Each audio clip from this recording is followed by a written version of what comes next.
Stop! Si tu regardes cette vidéo, c'est peut-être parce que ton verre d'eau d'hier vient d'un endroit que tu ne soupçonnes même pas. En Afrique, on vidange nos fosses, on se sent propre. Mais 90% du temps, ce qu'on enlève finit directement dans la nature et ça revient dans ton assiette, dans ton corps, dans celui de tes enfants. Bienvenue dans les problèmes cachés de l'Afrique sur Mon Cora TV.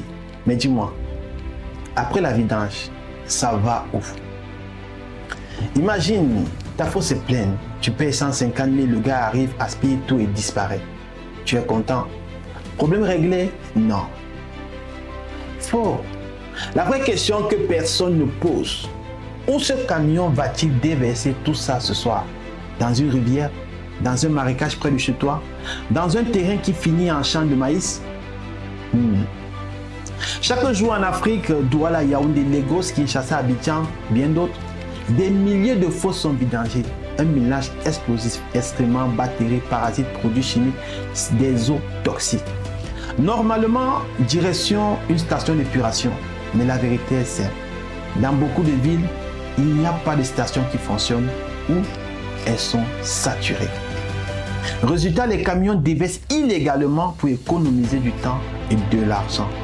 Les endroits classiques sont connus, les rivières, marécages, caniveaux, terrains vagues parfois à 2 km de chez toi.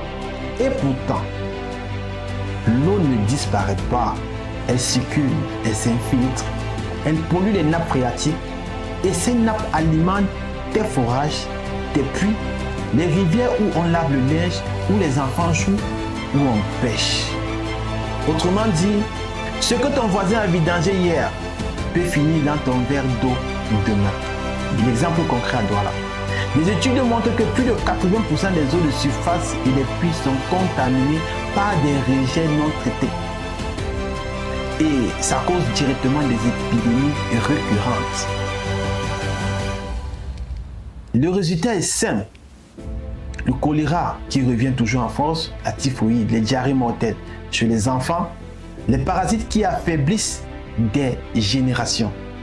On dit souvent c'est la malédiction de l'Afrique. Non. C'est un problème d'assainissement qu'on cache sous terre et qui explose en surface.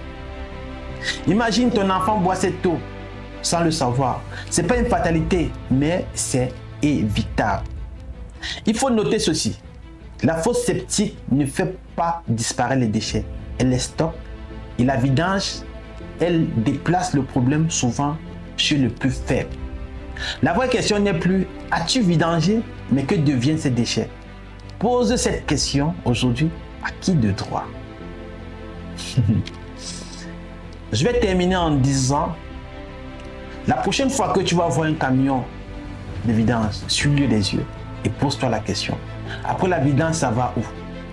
Et toi, dans ton pays ou dans ta ville, sais-tu vraiment où ces déchets finissent? Dis-moi en commentaire maintenant. Ton commentaire peut sauver des vies. Partage cette vidéo si tu veux que les choses changent. Ici sur Mon Cora, notre rôle c'est d'informer, former et impacter. Abonne-toi, active la cloche de notification car la suite va être encore plus dure à avaler.